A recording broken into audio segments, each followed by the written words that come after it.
ఇక మనం ప్రతిసారి మాట్లాడుకుంటున్నట్టే చాలా సార్లు చాలా మంది లేదు నెక్స్ట్ మంత్ అయిపోతే ఎలక్షన్స్, స్థానిక సంస్థలే, సర్పంచ్లే, నెక్స్ట్ మంత్ అట, ఆపై మంత్ అని రకరకాలు వస్తాయి. ఇగో ఈ వార్త చూడండి ఒకసారి.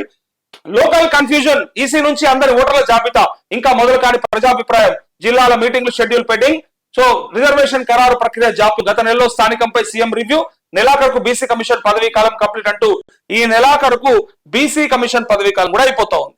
సో అలాంటప్పుడు ఇక ఇప్పుడు మరి రిజర్వేషన్ ప్రక్రియ ఎట్లా కంప్లీట్ చేస్తారు, మరి ఎలక్షన్స్ ఎట్లా పెడతారు అనేది ఒకసారి చూడండి. ఇక్కడ ఇగో reservation formula final big task, అదే పెద్ద టాస్క్ వీళ్ళకి. సో ఒకవైపు కేంద్ర ఎలక్షన్ కమిషన్ నుంచి ఓటర్ల జాబితా అందడం, మరోవైపు స్టేట్ బీసీ కమిషన్ రిజర్వేషన్ శాతాన్ని ఖరారు చేయడం. వీటన్నింటినీ పరిగణలోకి తీసుకున్న తర్వాత ప్రభుత్వం ఒక స్పష్టతకు రావాల్సిన అనివార్యత. ఇవన్నీ పూర్తయిన తర్వాత రాష్ట్ర ఎలక్షన్ కమిషన్ పోలింగ్ షెడ్యూల్ ని ఖరారు చేస్తుంది.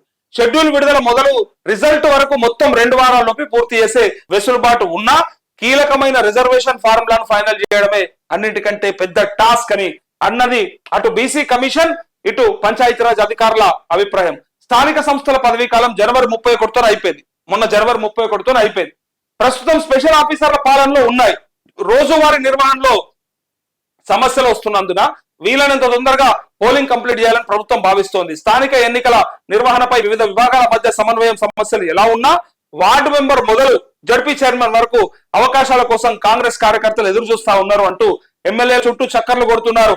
ఇంకోవైపు కేంద్ర ఫైనాన్స్ కమిషన్ నుంచి గ్రాంట్లు విడుదలలో ఎదురయ్యే లీగల్ చిక్కులపైన రాష్ట్ర ప్రభుత్వం దృష్టి పెట్టింది.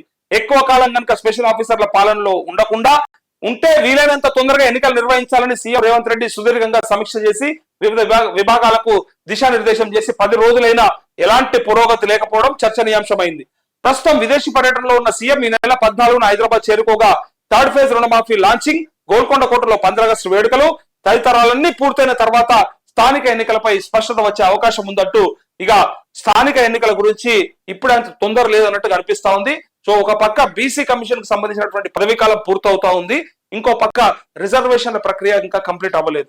సో ఫైనల్ గా రిజర్వేషన్ల ప్రక్రియ అయితే తప్ప ఎంత కోటా కేటాయించాలో డిసైడ్ చేస్తే తప్ప వీళ్ళు ఎన్నికలకు వెళ్ళలేరు. వీళ్ళు ఇచ్చినటువంటి ఎన్నికల్లో హామీ ఉంది, హామీ ప్రకారం అది చేస్తేనే పోవాలి, అది చేయకుండా పోతారేమో అన్న అనుమానాలు అయితే కనిపిస్తా ఉన్నాయి. అయితే తొందరగా చేపట్టాలంటేనేమో ఇవన్నీ చేయకుండా పోవాలి. లేదు ఎట్లయినా సరే మేము ఖచ్చితంగా ఇచ్చిన మాట ప్రకారం కులగణన చేపట్టిన తర్వాత రిజర్వేషన్ల ప్రక్రియ అయిన తర్వాతనే ఎలక్షన్స్ పెడతామంటే మాత్రం ఖచ్చితంగా వెయిట్ చేయాల్సిందే. ఇంకో 2-3 నెలలు పెట్టే అవకాశం ఉంది. సో కన్ఫ్యూజన్ ఉంది. అప్పుడే ఊర్లలో ఆగమాగం కాకుర్రి, నెక్స్ట్ మంతే ఆ పై మంతే నేను పోటీ చేస్తాను ఇప్పటి నుంచే ఖర్చుల పాలు కాకుర్రి, ఖర్చులు పెట్టకుర్రి.